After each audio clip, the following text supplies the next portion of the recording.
A CRM is a tool only for tracking sales and managing contacts. That is absolutely not true, and I'm going to talk you through why that is. Hello and welcome to Engage and Thrive, also known as EAT, your coffee catch-up with me, your host, Taelon, where we will go through common problems and hurdles that come up in business, marketing and advertising and try and demystify them. I know firsthand how complicated and confusing it can seem with all the different acronyms and all the things to do in business. So let me try and help you be better in business. First things first, let's start with grabbing a coffee. Okay, of course. Having a CRM, a large part of it, you are going to use it for sales and for tracking your contacts. But actually, it needs to be more than that. And it should do more than that. This shouldn't only be your sales pipeline. This should be forecasting your growth, your retention, your relationships. I'm going to make a statement and it's going to sound quite intense, but your CRM should be your single source of truth for your business. We'll come back to that, and when we go through the takeaways as well, hopefully that'll all make sense. As always, let's go through Vocab. The first one obviously is CRM, which stands for Customer Relationship Management. And yes, these are tools like HubSpot, Pipedrive, Zoho, Salesforce, and typically people would refer to it when talking about a tool for sales. The next one is segmentation. So this is the idea that you divide your customers up into certain groups by behavior, preferences. Again, we'll go into this further in the takeaways. The next one is lead nurturing. So this is a way of building relationships with customers, existing or new ones, through communication. Lead scoring. So this is a way of ranking your leads based on how likely it is to convert. Customer lifecycle, the stages a customer goes through with you as a business. Marketing automation, so using tools to send messages to people at a set time. CPA, cost per acquisition, so this is the associated cost of acquiring a customer. Number one, your CRM is your memory bank. So again, this might sound like quite a big statement, but your CRM should contain all your information about your customers, about potential customers, about ambassadors, anything. If you think about it, your CRM should have all the information that, God forbid, you got hit by a bus tomorrow, or if someone in your business left and went to another company, all that information should remain in your CRM. So I'm not meaning having different spreadsheets and everything. You can have other documents, but again, have it linked to that contact in the CRM.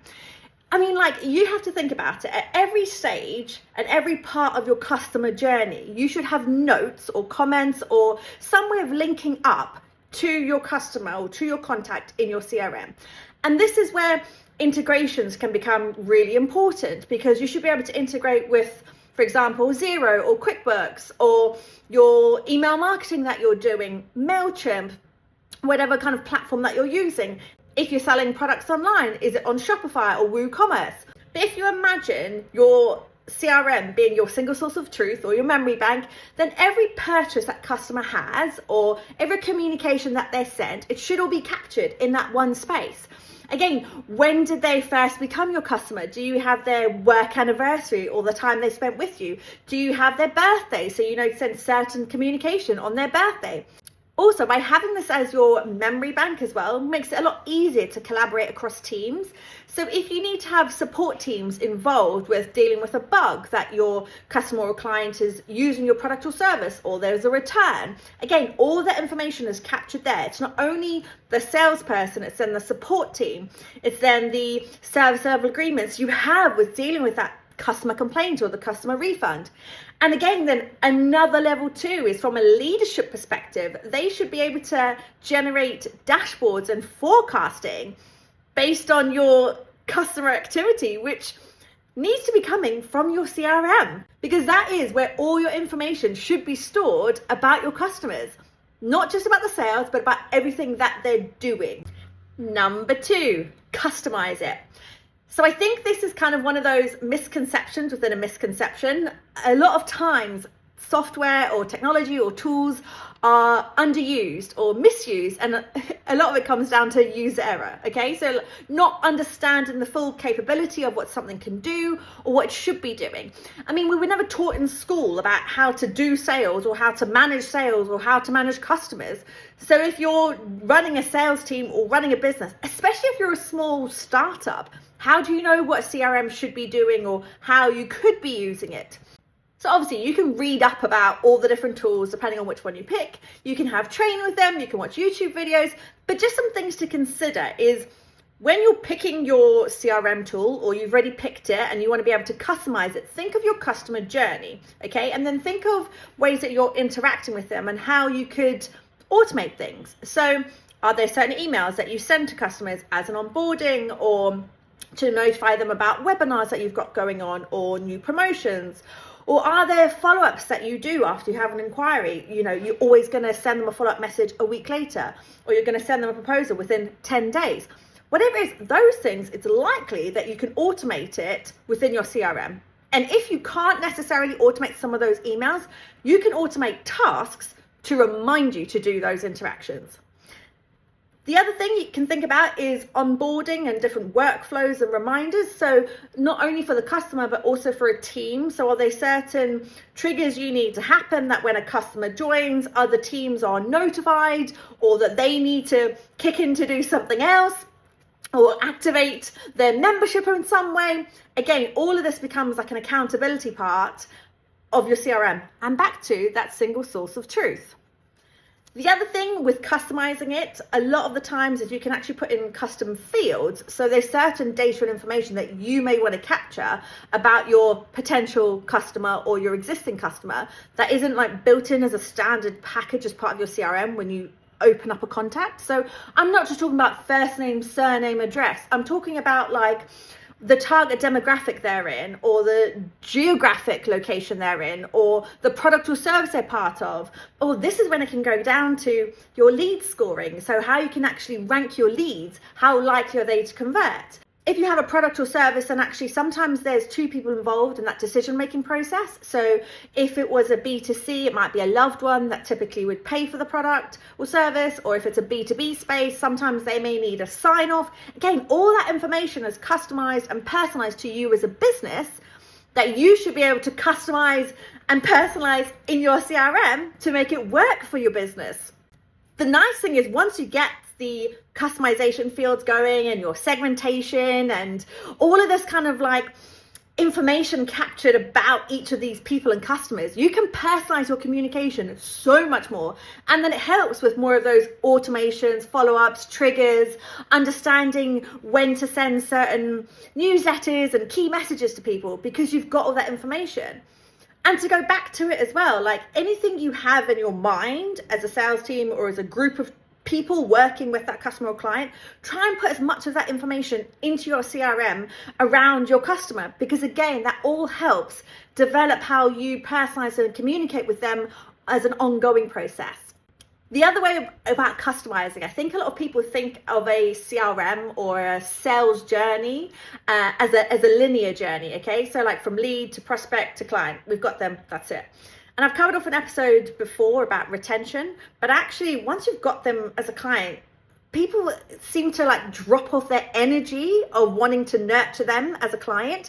And you have to think about it. They can become a loyalist. They can become an ambassador for you. They can refer other people. They may upgrade. They may buy other stuff. You know, this is the opportunity. You've got them hooked in. You've spent all that money to get them in. So what do you do next?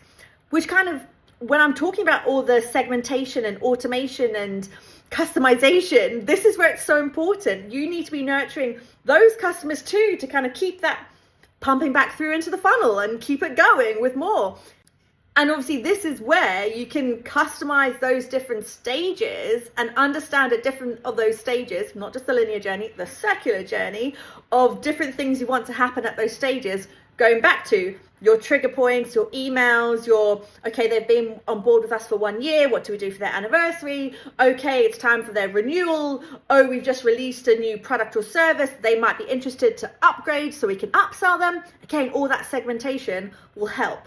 Number 3, data-driven relationships, which is going to sound so strange when I'm talking about trying to build relationship with customers and not just using it as a sales tool.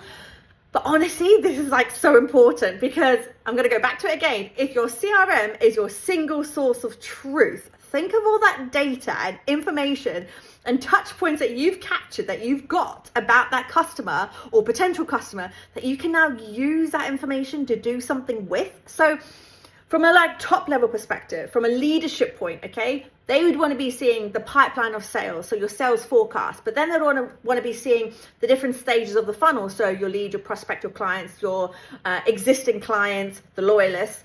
You know, how long have they been with you? How long did it take for them to convert? What's their average spend? What's the predicted spend that they're going to spend in the future, etc. But then actually, this is where you can go more into the grit as well. So your cost per acquisition, how much does it cost to acquire each of those customers and then keep it as well? So cross-referencing that. And then what you do is you think about, okay, it's costing this much per channel, Facebook, Google Ads, organic website, email newsletter, in-person events.